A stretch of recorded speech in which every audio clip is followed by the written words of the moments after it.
100 sub 189 sub 2. Ini kita nak tengok launching Honor 400 series, tapi ada barang lain yang launching juga. Oi, ada potong lah pula. Emak dapat murah. Hari jadi bos, macam-macam dapat bos.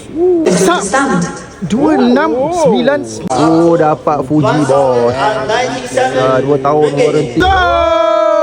199 sub.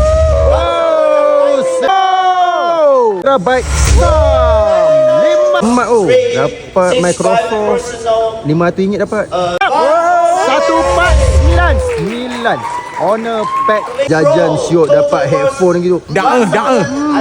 Sensor dia besar weh, 1.4 sensor.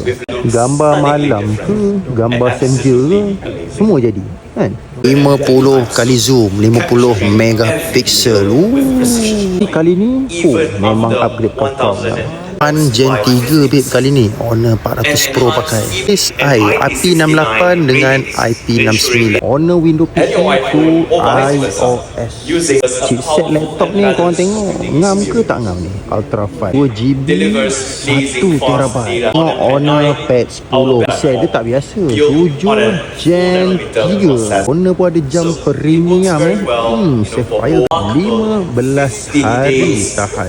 Selam ke laut yang dalam. Jam pun ada magic ring baik ni.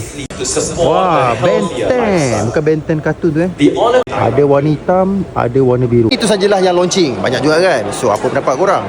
Baik beli Honor ataupun